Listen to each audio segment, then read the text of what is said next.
Ideas Original. Welcome to the No Ideas Original platform. Saga. Thank you, gentlemen. Thank you. What's up, bro? How you doing? Good, man. I'm good, man. How you doing? Good, man. Good. Great, bro. Yo, and doing my research for this interview, man, I feel like, I dug up. It seems like to me that you're quite the hip hop historian. You like a hip hopper's hip hopper, man. You know that? Like, yeah, man. I dabbled in a little everything, a little graph, a little b-boy, and a little, you know what I'm saying, a little DJ, and I did a little everything, all the elements, and rapping was just the one. And EPMD was the catalyst, really.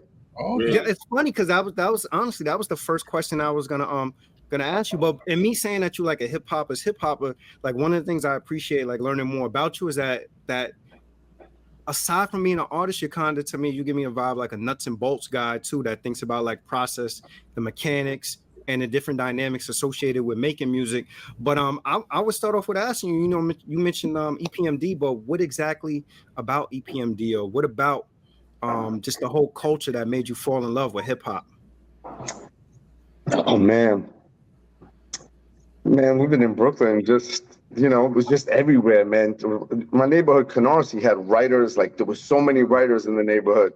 So I was a little kid, and I would see on the Belt Parkway, and I'd see tags everywhere, and just everything, man. It was just, from especially like Rakim, and Rakim was like my biggest, I guess, early influence as far as like getting into hip hop. I remember like writing lyrics in my music class, like back in the day when teachers were like, what is this? You know what I'm saying? They didn't even understand what I was doing, but that was my earliest influence. And then it's just living in the city, man. Living in New York is kind of ubiquitous. It's everywhere. Like you go into school, I mean, graph was always like the highlight. So you go into a class, and if the teacher was late, that chalk was filled. The chalkboard was filled with bubble letters and tags. Our desks were covered. I was a little past the breakdancing era, even though I always loved it, but it was never like a thing. Like, it's like as dope as b-boying is, it just was like, it just didn't ever have that jump off as far as like financial or blowing up, becoming like a national kind of like an artist per se. Even though, b-boys are incredible, it's like DJing and rapping became the thing where graph and b-boying were sort of like the add-ons later on, Yeah, it wasn't a lane yet for b-boy. Yeah, b-boy had a over there experience. You rocked your goose coat, and you had your chain on, your kazals on. You was posing. Yeah. Then if you could get busy on the floor, you can dance too. So that was a different element. I agree with that. Yeah. There was a lot of people who looked like they could b-boy, but they couldn't. I was one of them. I was one of them. It doesn't count. If you can't do windmills, you're not a real b-boy. So I can never do windmills. I could do up rock, I could do footwork, I could do the 6 steps, I could do everything, but I could never do a windmill, and I can never do windmills into head spins. And that was like, that's it, man. If I can't do that, then I quit. I'm about to rap. See, that's a testimony. It's a testament that you are a hip hopper's hip hopper, because the average person don't even know about top rock and 6 steps and all that. They just like, you just break. So I want to go back to what you were saying, like even about the graffiti thing. I think so back then it was probably hard to see a lane in terms of how like being a b-boy could be monetized. And only now with like the Olympics coming around, we seeing that b-boy is going to be a thing. Like breaking is going to actually be an event in the Olympics this year. But I think even graffiti writers back then started to notice like there was a potential lane to find themselves in like art galleries and things like that as artists. So I agree with you in that respect. But go ahead, Rob. Yo, is there any non-hip hop artist or genre that's significant in your music? I would ask. Oh yeah, man. I would say I'll tell you, man. R&B, but 80s R&B. So we're talking like Loose Ends, Key Sweat. I even like the old stuff like Dynasty and Empress, and I like all of that 80s R&B. I'll tell you why. Because back in the day, There was no like hip hop radio station. In New York, it was Kiss and BLS. And then Philly, it was there was a station, Power 99 or something like that. Power 99. And they played R&B all day. And then in the evenings, you had Marley Marl and Mr. Magic and Red Alert. In the evenings, they would play hip hop for that 3-4 hours, whatever, 5 hours. And I was yeah, exactly. And exactly like Biggie said, I would literally steal my sister's Duran Duran tape. I'd tape up the holes, and I would dub the shows. So I'd make my own mixes to stop and record, you know, the pause. Yeah. And it's like, and that was and you know, it's a crazy thing because we had that experience and it was pretty universal, even though we had no way of communicating. There was no like, it was just spread like, I don't know what we call it, like in like it's in the ether, man. Like all of a sudden, like when one person does it, it just sort of connects. And you'll even notice that. I even started noticing that, like as far as production and finding samples. Like, what song was it that 50 Cent had? I had a sample and I made this beat and it was fire. And then I never heard nobody use it before. Then all of a sudden, 50 Cent had it on one of his joints. And I'm like, but that's what I mean. Like all of a sudden something is not relevant, and then it just balls up to the top, and maybe 5 people or maybe even 100 come out with it, but one of them blows with it. You know? Yeah. That's right. Yeah, that's a fact. You know, back in the 80s, and it's funny you say you mentioned the 80s R&B, because they're right along with R&B. There was so many different artists. You mentioned Duran, Police. You can go the list down, man. They made great music in the 80s, and I think that influenced a lot of people back in them days too. Now, 80s might be the highlight for creativity in music, but as far as like the skill set of being a musician, that was kind of built in the late 60s and 70s. So all those dudes like the Commodores, who were funk and soul bands, became R&B groups and shit like that later. Yes, sir. But they had that musicianship of the drug era, and now they were doing like R&B. So they still were nice with the keys, and they were nice with the bass licks, you know. And that all came together. And then you had like crossovers, like who was that group? They, you know, like new wave music. New wave would actually, like there was some R&B producers who were making new wave for new wave artists, you know, like Teddy Riley. Like maybe like Full Force, like Lisa Cult Jam type, those type exactly. records, like your home type records. Yeah, exactly. But isn't there a group called is it called Animotion? They did like an R&B cover. So they would do like these new wave groups would do R&B covers, like Babyface would produce them, or L.A. Reid. You know, like they would originally make the original composition, and then they would remake it in a new wave version, and. So people were really willing to experiment, and I think that the gates were wide open for experimentation as far as even crossing over genres, you know.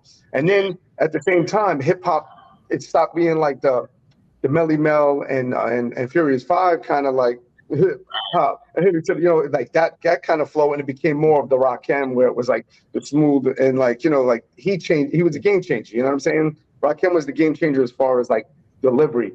And even subject matter, he took it from like in the club and partying to something else, you know, to like what it is basically today, like the version that we have.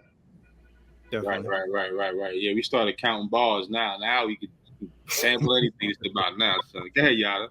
So what you see, because I mean, it's great to talk to you, because you really understand, you know, and understand the history of things.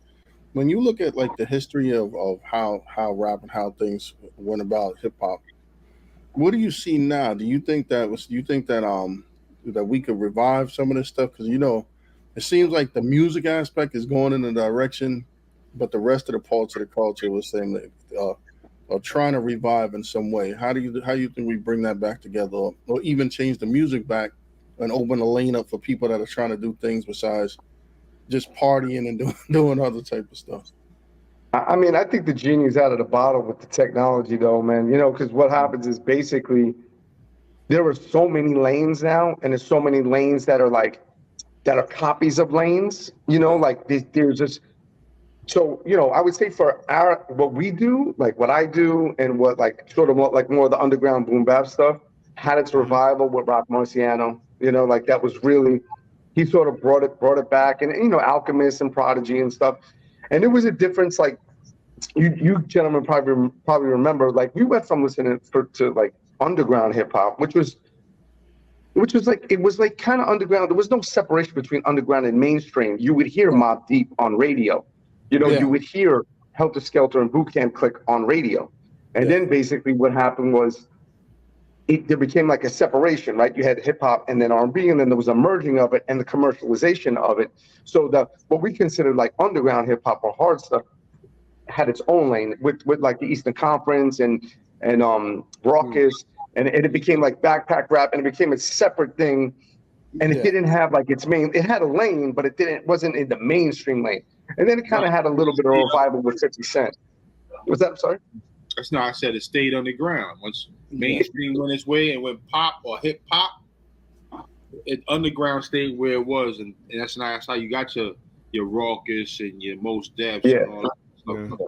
The irony of that to me though is that well, I don't want to call it a resurgence, but if you look at like what really embodies hip hop now, those are the acts that the purest type acts that that like you look at like Rock Marciano. If you even look at like somebody who's had some level of commercial success, that technically one would say that they could be considered underground. It's like when you start looking at West Side Gun and those kind of acts. To me, they're leading the charge and keeping hip hop alive at a time when hip hop kind of discarded them because of the commercialization and these stations beginning to play these records, and all of a sudden it went to the era like the Puffies and the real popular artists, and they discarded them. But now that to me is like that's the music that honestly that people want to hear, true hip hop folks. There's a lane for everything. It's just a matter of access and accessibility. Like you have to put in that work now to find it. And the Griselda formula was kind of masterminded because it was masterful because basically they just made so much music that you couldn't miss them. You know what I'm saying? Like they flooded the market.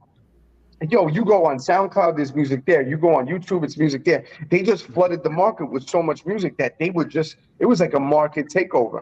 So they took the Rock Marciano formula and they just sort of like put it on steroids. So that's really the model we're in now.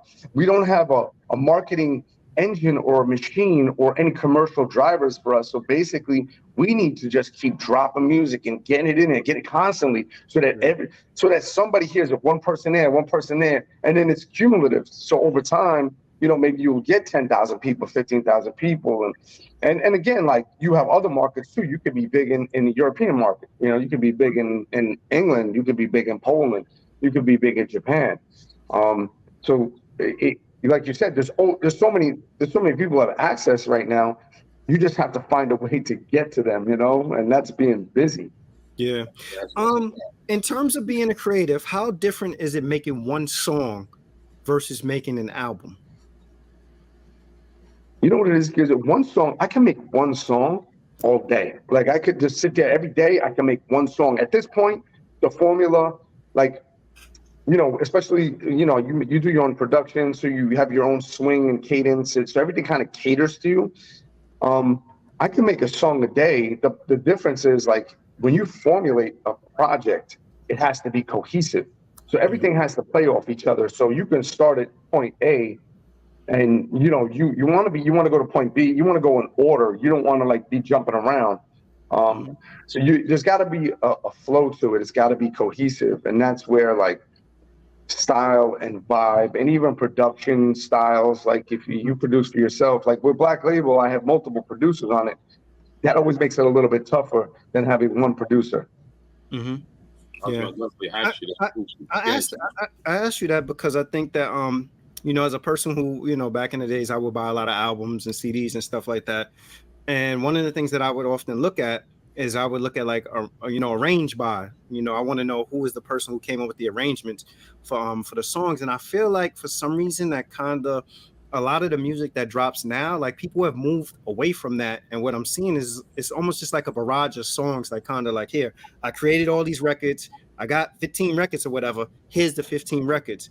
So I'm wondering, like, do you think that still exists, like the thought process you know, on a larger scale, I mean, there are some artists that clearly there's a theme to what they're doing in their project. But do you think it's still that element of actual arrangement and making sure that a project flows, an album flows a certain way? Do you think that still exists? Yeah, I think so. I think it does. I think the difference is there's not as many hands in the pot as there used to be. So you don't have like, if the producer, the beat maker is the producer, and in my case, the beat maker is the producer and the rapper. You know what I'm saying? Like I'm literally doing everything. And when I bring other people in, I kind of formulate them. Like I choose to work with people who I know will work with, whose sound works with my sound. Mm-hmm. So yeah, I mean, I think it is. I think that albums are surprisingly more cohesive than they used to be. I think people really have a formula, like their own formula. They find how they want to create something, and they do it really well. So that's a positive thing right now. In my opinion, yeah.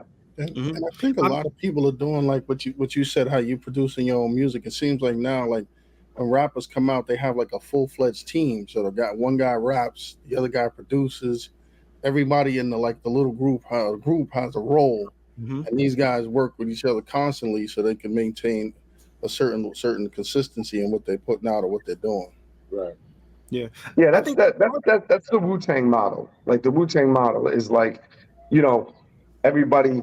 You have all these MCs that come together, they fan out, they build all their bases, they come back together, they feed the mother, and then they go back out and they build. So the more artists you work with right now, the more likely you are to get, to pick up, other fans who might not have heard your stuff because maybe one artist you work with has 5,000 followers here, they have 8,000 followers there. So then, that's like just cross-pollination of of artistry. That's how, and again, that's how we do it because there's no marketing budget. This is just a new method of marketing right now. Yeah, I think it's an art to being able to, for lack of a better word, kind of score a project. Like I think I don't know if you've listened in its entirety. I listened to, haven't gotten all the way through it, but like Eminem's new project. And I think that probably because it's sort of rooted in kind of being almost like conceptual, clearly there's a flow to it and it's intentional, and I think that there are artists that are much better at that than other artists, because I do feel like there are some artists that some of the stuff, you could be listening to one record and then something comes on that's not within musically, it's not within the same realm. Subject matter is not within the same realm. And it's just like, in my mind, it's like they just felt like, yo, this is a good song, so I'm gonna slap it on the project. And the continuity goes out of the window with it. And I get pushback from people a lot of times around this. But I'm one of the people that feel like, as talented as an artist as Drake is, I don't know if I've ever heard a classic album from Drake. And I think part of the reason why is because Drake there's some projects where it's 20 records. And I think it becomes very complicated to put together a concise body of work when you increase the margin for error by having 20 records. So, in 1 minute, you barn people to death, you're violent, then the next minute you got a love song, and it's just like, not to say that those things can't be incorporated, but sometimes I question the arrangement and the thought process around why this song is in this particular place and which story are you trying to tell with these records kind of thing. Right. Well, for a guy like Drake, I think it's like the nature of trying to appeal to a lot of like demographics, but I mean, his lane is, female poppy, like rap. So it's like, I can't say I'm not a fan and I'm not anti. I don't want to be like, I don't want to be anti anybody. Yeah. It's just not my lane. You know what I'm saying? It's not something I listen to that I would like enjoy. I haven't listened to the Eminem album. I hear it's good. It's better. He's better than like he's been for a long time, sort of like the old version of himself. And that's cool, but it's never really been like, I'm kind of a purist when it comes to the things I listen to, even when it comes to like boom bap. Like I kind of keep it very strict. I don't venture far outside. You know what you like, and you listen to that. Exactly. I know what I like. I listen to that, and if I do, like, if I venture outside of that circle, I'm in like some R&B or I'm in some, classic rock. If I want to listen to something different, I might as well listen to something different. Like not like a light, like if I'm gonna drink Bud, I'm gonna drink Bud, not Bud Light. You know what I'm saying? Bud, you know, or I'm gonna drink Henny. You know, I like how you said that. Heineken Zero. Now, and keep it on the same vein as arrangement. I'm glad Shaw brought this up about arrangement and having some sort of snazzy craft to how you present your project. Because I like your project or your latest project, and how it was arranged. There's some songs in there that I want to shout out. Glory. Have you ever had, and Over Everything? Did you produce those? Over Everything I produced. Nice. And Glory. I love Glory because it got that church. Yeah. You definitely got an ear for samples. Yo, listen, bro.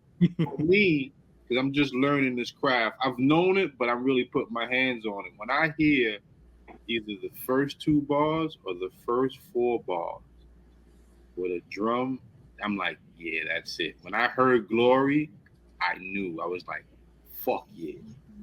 No, all right, man. That's a joint right there. So shout outs to you. So I'm not sure who did that. And I know you work with other producers and all that. I don't know the other producers you work with. Who is the most eccentric out of the producers? The most eccentric character I've been in the studio with is Knots. Knots. The dude's kind of like, he's an alien, man. You go in the studio with him and every night he'll make like 14 beats. Like, it's just like, it's his work rate. He just knows what he's doing. He knows his formula. He knows what he's doing. And he kind of just like, he don't even talk to you. He just like goes in and like, you know, you just have to write. That's it. The only thing you can do is sit in the studio and write because vibe out. Yeah. Because he almost like, it's like savant-ish, you know, like when people are like a savant, they just become like, wow, and they block out everything in the space. And you know when you're around those people. I'm not necessarily one of those people, but I've been around people like that in art communities where all of a sudden they step into a space and when they start doing their craft or whatever their art is, they just blinders. They don't see anything, man. Like there could be fireworks and bombs going off and fights in the hallway and they don't notice anything. So I would say he was the most interesting person to be in a studio with, you know. Yeah.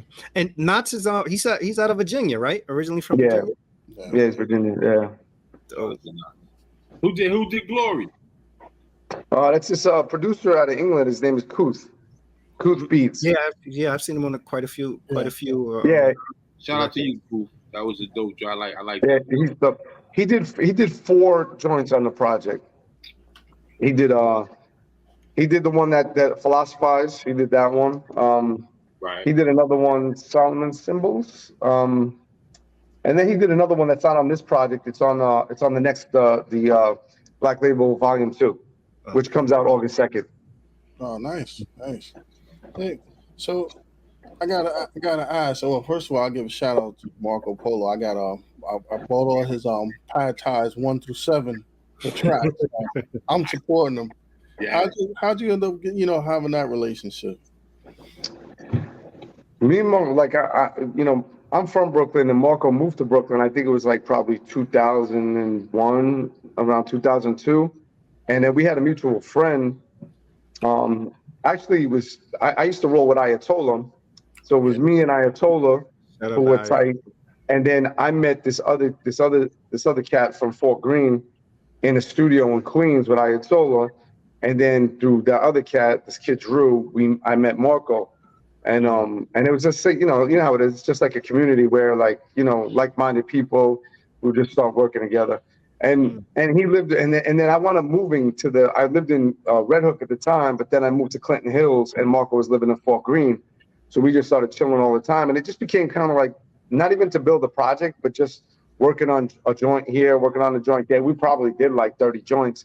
And then I distilled it down to like the joints that I liked, and I built from there. Like I took like maybe 5 joints, and then I started to formulate a whole project around those. Nice. Yeah. Marco Polo is definitely very talented. With the way music is being consumed now, I feel like it's more disposable than ever. With everybody having access to throw a project out immediately. Do you think that there'll ever be another classic album that's timeless? Or because I say that because fans, you know, you could have something out this week, fans be like, yo, it's dope, and then ride for a week, and then next week they be like, when the next project dropping? Not even, bro. It's not even like, it's so disposable right now. Like, you know, you remember like having a joint in your deck for like a year, man. Illmatic was in my deck for years, man. My whip, you know, the infamous, my favorite albums in order are Illmatic. Sometimes people might go crazy over this, but sometimes it's the infamous and Reasonable Doubt switch places for number 2. Mm-hmm. They're 2 of my favorites.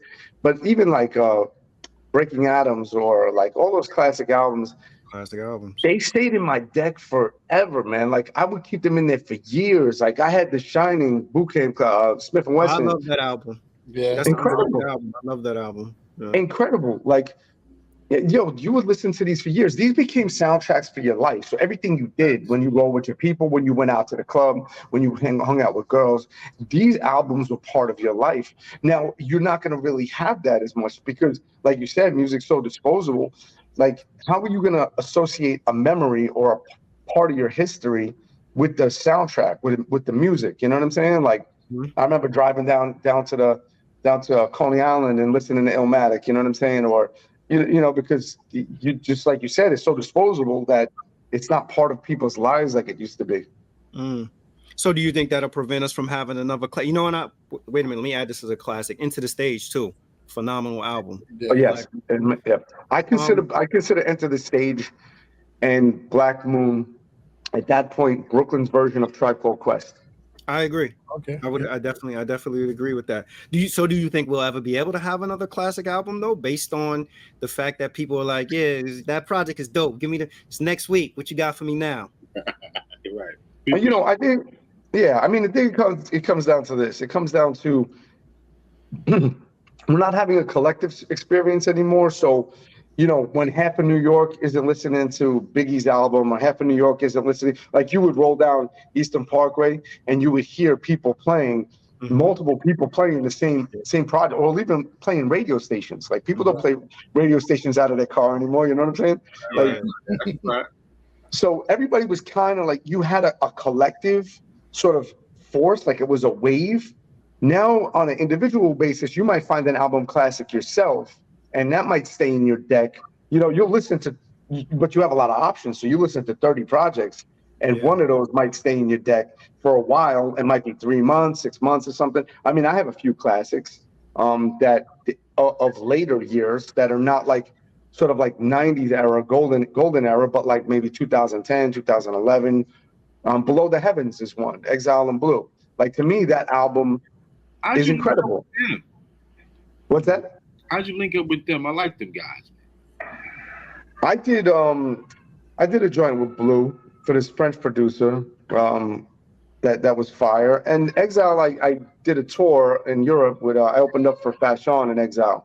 Nice. So but I'm just saying, like, that album to me is like the production, Exile's production on that is amazing. And Blue just was pocket, you know. It's just you know, it's about being in pocket. It's not about having dopest beats and like an MC who kind of lacks on them, or an MC who's doper than the beats.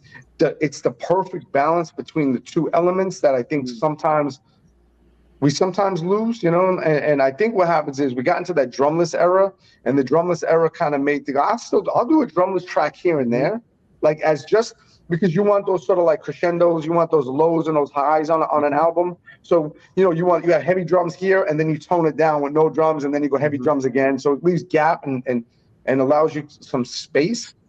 Yeah. But the drumless era kind of lend itself to a little bit of a laziness in delivery, because it's much easier to rhyme on no drums, because you can be wobbly with your lyrics. You can extend. You don't have to be in pocket so much, which is dope, man. I like to do it. It's fun, you know. But it's not like when you rhyme, when you have to be in sync with the swing. You know, like when you have to fall before, after the drum, just swinging around it nice and loose. You know, so you know, and then you have like the staccato of like the pun style, which is like on the ones and twos, which is like, you know, kind of people don't do so much anymore. So it's a perfect blend of like looseness of the no drums, but now you have to sort of master that on drums, like Yeah. that looseness. Yeah, we have an internal debate. I'm known as the drumless dude because both of them produce. So, you know, they play stuff for me. Sometimes I'll be like, yo, you don't necessarily need the drums on that. But I'm listening from the air of I feel like sometimes what happens is sometimes producers, especially I find that producers that are like classically trained, they kind of use science and math with the production.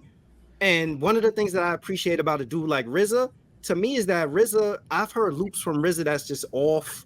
You know, RZA just worked off a feel like this sounds good. This is the beat thing. And I think sometimes the more you know, you begin to get in your way and of creating. Like, to me, some of the best creations of anything, art just in general, people who are just creating freely. Like I listened to some of Kanye's earlier work versus his newer work. His newer work, I'm like, not so much, but I understand like the genius and the direction he was trying to go with things and taking a risk and stuff like that. And I think like sometimes when you become too rigid as a producer, it lends to less risk, and you become more like mathematically based than like, yo, the consumer gonna hear this or whoever it is gonna hear this. They be like, yo, this is a dope record, So turn the from a consumer standpoint, what you said, Rob?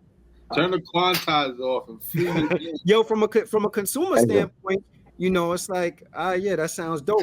From a producer standpoint, you might be like, yo, nah, the hi-hat sound too high, or nah, that going on, or that, or nah, this is off, or whatever it is. And I think a brilliant mind around music a lot of time will come in and be like, nah, that just sounds good. Go with that kind of thing. The mixing is I put people in different categories, right? So the mixing is an art form in and of itself. It's an expression of the beat maker. Like it's an expression of what they want to highlight in their beat. Because if you give music to an engineer will mix it. Like they'll over process it, they'll flatten out things, they'll do the frequency thing, but we're not looking for frequency like that. We're looking for the feel. Yeah, we're looking for feel, and the same thing like RZA, Dilla, certain producers they play clunky, but it works. I call it like sometimes when you hear a singer that can sing, but they're on the border of not being able to sing. They're like right there, and I think subconsciously you're anticipating a fall off, so you listen to it like it's about to go off, but it never does, so it captivates you. You know what I'm saying? Like like it's suspenseful in a way. So when Dilla's beats are swinging and they're riding the edge of being off, or even RZA is a little off, you're like, damn, that it works. It's still in pocket, but it's not. It comes right. It's not right on the one. It's not it's not in sync. It's not on the metronome. Like, and then there's the musicians who play by ear. And then there's the ones that rely on the tech or they play based on clicks, and I kind of, we all kind of start off, I think in the beginning, relying on technology, sequencers and quantizing and making everything feel like rigid. And then, after a while, if you trust yourself, if you trust your creative process and you learn to get loose with it, then all of a sudden, like you find your sound. And even though like it might sound a little off or a little funky, or but that's still you. That's still an expression of you, and that's what makes a project or an artist individual from everybody else. Yeah, I was just thinking an example of a beat that and I feel like over the years my musical taste has evolved in terms of me being like more free flowing, like, oh, all right, go with that or whatever. Like the first time I heard grinding, I was like, what the hell is this? That was different. That's different. Because my ears were so in tune to, what's going on with this, that, or whatever. But that was like sort of like my first introduction to it's a dope record though. Like, why does it need to have all these other elements to it?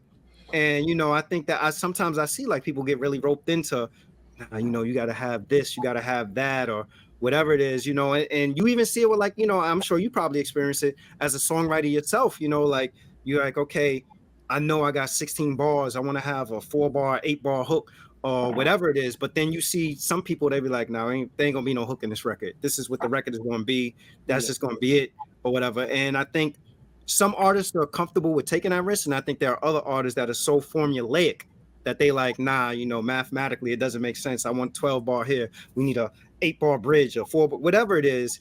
And that's just how they operate and they work. And I think that sometimes that sort of stifles creativity. Yeah. In the early days, like, you know, I think that's how it was. That was kind of the formula, you know, like that was the formula that came out of the industry. So it was three verses and then your 3 hooks, or, you know, your intro and then your 3 hooks. And it just slowly whittled down to like 2, and now it's like one long one, or, you know what I'm saying? Like it is like, or like sometimes we don't even do hooks. Like I'll be in another MC, will just blend into each other. And if it works, it works. And also like starting a little bit late, starting a little bit early. Sometimes in the beginning of the track, I'll come in like, you know, early, you know, I'll lead myself in. And then, you know, that last syllable hits on the kick or on the hat. You know, something is in time, but you really don't know exactly what it is unless you really slowed it down and studied it. But it's in time, but it's riding on those, on each of those like bounces. You know, that's what I mean about swing. So when I make drums, when I program my drums, I swing it. I don't quantize. I just swing my drums per my natural feel, which is the way I rap too. So when I rap on my own, it's easy, man. Or I can swing all over my, like, you know what I'm saying? I could rap all over my beat, like, you know, my drums, because they have my natural swing to them. And I think that's why so many artists got away with rapping on primo beats. Because primo beats were really kind of simple. They were drums and they were these super dope chops, you know? Yeah, that's a fact. Maybe one bass line, you know, like, or he'd have like a bass note here or there. It wouldn't be these complicated. It wouldn't be overcomplicated. It was like kind of a very different style similar but different than Pete Rock or Dilla, who were a little bit more complicated. But that left so much room for an artist to go bar heavy, you know, like to be complex in what they're saying and what they're doing. And that's really the art.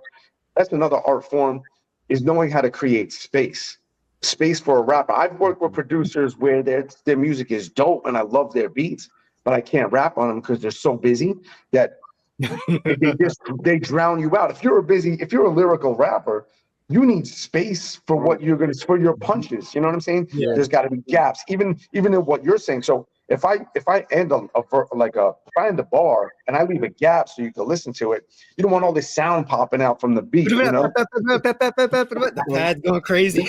Exactly. Go crazy with the pads, and they got the filler, throwing in sounds, and I appreciate what you're saying about like the primo stuff, because for a long time I felt like that a lot of primo's beats are they are simple, but there's a brilliance to the simplicity of it. Like one of my two favorite primo beats, probably, I have several favorites, so it's hard for me to really dwindle it down, but I like the Boom, the Royce da 5'9" joint, and I like Nas's Like it's something about Nas's Like the way the sample is and the drums. I'm like, it was hard, but it had commercial appeal. It's like what you're saying, it gave him the space to show like his lyrical prowess, but also captured a club like in the form of a dance record if you wanted it. And I don't know, I think I feel like Primo kind of got to a point where he understood that, you know what, like I could do some chopping of a sample, put some good drums. And then Primo and at that time Primo and Pete Rock sort of had the niche of the scratching for the hooks kind of thing that people appreciated. But there was definitely a clear distinction in their styles. Rob, go ahead. I know I'm hogging up all the questions. It's all in the same vein, because I think you probably explained it already, because I was going to ask you what his creative process was when you get the spark for something new, or you get like, yo, I'm going to go put this down. I got this energy. What's that process like for you? The process for me right now is just, I get in there and I just start chopping things up. I usually start with the drums, right? So I get once the drums, I get them where I want, they're swinging, they become the driver for everything else. Okay. And then I just start layering sounds on, you know, and I've been doing a lot of more playing the bass lines and it's hard to say, man. It depends. Sometimes I'll start with a sample. It's all based on my mood. Like if I do one thing for too long, I get bored. So then I try something else. Right. Like I'll start with just hats and like tom like rolls, you know, just and then or I'll start with a sound like just some weird like clanging sound like a like a scratch, and it'll be like off, and then I'll build everything around that. So there's always a different thing that drives me to start creating. Sometimes it'll be a rap. Sometimes I'll just start writing, and then I'll say, okay, all right, this is a mood right now. Like I'm writing for a mood, and then I'll have to dip into like I have to dig for like records like from horror flicks, like soundtracks, and like or foreign records or Spanish records, or you know what I'm saying, or Russian records. So it depends on the mood. If you want drama, if you want high drama, you want things with a lot of high strings in them, and if you want my one album, the EP, Wisdom Wears the Crown, I came up with that project like right like in the middle of the pandemic. It was like super like everything was real heavy and everything was real dark, and creating was like it was just, that album is super dark, man. That is a concept to me. Like there's a lot of it was a very very like cathartic process. Yeah. That project, and it's moody, and it's based on the movie Phantasm. I don't know if you remember the movie Phantasm. Yeah. So I basically chopped up all the audio from the movie because I was watching that movie and I said, this is my mood right now. Like Phantasm was my mood. So I just chopped up the entire thing, and you hear the tall man say boy when he yells at the kid, like that's all in that project. And that basically encompasses a point in my life, and then Gutter Snipe came after that. And that was that was me sort of like rising out of that. That was like another level. It's still the gutter, but it's not hell anymore. Like Wisdom Wears the Crown. I'm like, I'm ascending to the gutter right now, and I'm trying to move out of there. That's a level up from where I was right before that. Oh man, nah, that's crazy. Nah, listen, man, I find myself in a very creative space now, and just as free as a bird. And I like the fact that there are any rigid rules. Like I said, I turn my quantiles off, and I'm free as a bird. Wherever I hear it, bang. Yeah. Yeah, me too. I do the same thing. And when it rides out, I'm like, oh shit, it fit. Like you said, it fits right in the pocket. So I respect that. I respect that a lot. Yeah, when you trust yourself, like and like you said, there's no rules. You kind of start. Then it gives you the freedom to actually find your voice. You know what I'm saying? Exactly how you want to express yourself. Because for a long time, how many producers try to sound like Primo? How many producers try to sound like RZA or Havoc? Yeah. There's like always like one guy comes out with a sound, that sound is super successful. Then you get a string of clones, but the clones are never the same because they can't match the original. Like, because that's the original sound. Like you know that the person's trying to sound like that, but they don't sound like that. Great point. I mean, you know what I find interesting when you make the music. Like, I'm not a rapper, but I find myself like as making music, rapping in my head or coming up with stuff and thinking about lyrics and how to fit. Like, in my mind, I'm thinking about what it would sound like. In my mind, I'm thinking of hooks. Who would be good on this? All types of stuff. Because it's just like thinking about the different styles and developing more. So it always seems to like go through the process. And like you said, it can start from anywhere. It can start from samples and drums and different stuff. How you feel, something you see on TV, all types of stuff. So that stuff is different. When you go out and you look for samples and stuff, right? They got a lot of different venues and avenues now. Do you look to find the rarest thing that people don't use, or are you comfortable with the idea? Like, listen, I don't care if 5 people could do this, I can rock this out. No, I'm always down to like if you notice on Volume 1, I have it's a nod to Mo Money. Like AZ's track and Nas. I took the sample.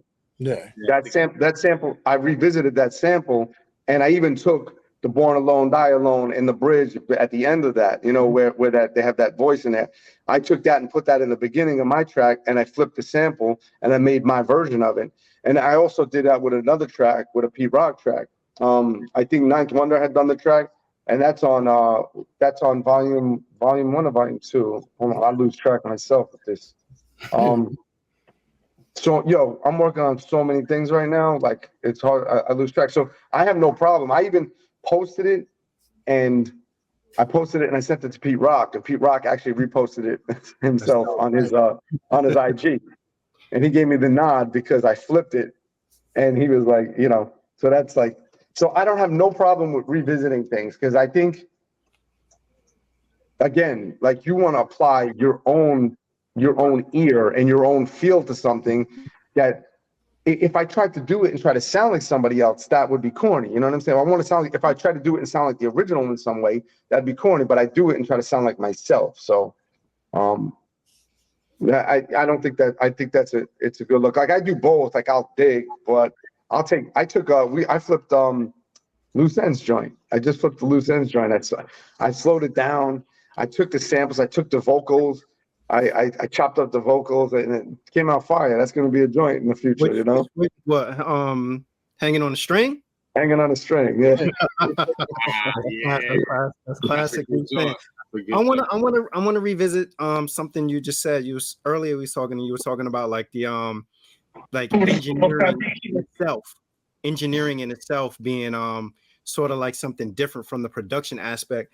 And this is another opinion that I have, that it may be an unpopular opinion amongst a lot of people. Like when we talk about Dr. Dre as a producer, I think Dr. Dre is a wonderful producer, but I think Dr. Dre as an engineer is probably like one of the best engineers that I've ever heard. Like literally, when I listen to a record that Dr. Dre has mixed, every single sound, he finds a way. I think he could take a record that's probably a medium record, a record that's not even great, and engineer it to make it a much better record.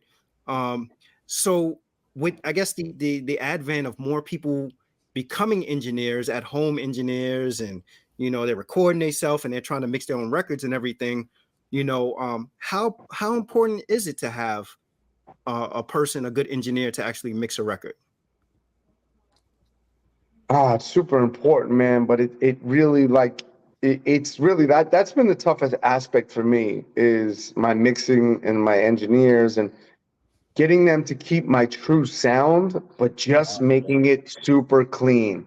Like, stop it with all the processing, man. Like, I don't like you're squashing everything. Like, so that's been, so I'm kind of getting more into engineering, mixing my own stuff at this point, you know, like, and let it be, if it's goofy, if it's a little chunky, then that's what it is. You know what I'm saying? Like, that's what I meant it to be. As long as from one track to another, the levels are right, you know, as long as that works, and there's nothing like too out of pocket, you know, then I mean, that's part of the character. Like, the flaws are part of the character of the music. So I think engineering, like the old version of engineering, is honestly, like many other arts, is like kind of going by the wayside as an official thing. Like, as like, I'm just an engineer. Like, you know, you're a beat maker and you're an engineer now. You know, like you're a producer, you're an engineer. You're a rapper, you're an engineer. You have to be able to do everything in order to keep that sound. And like we were saying before, it's about freedom.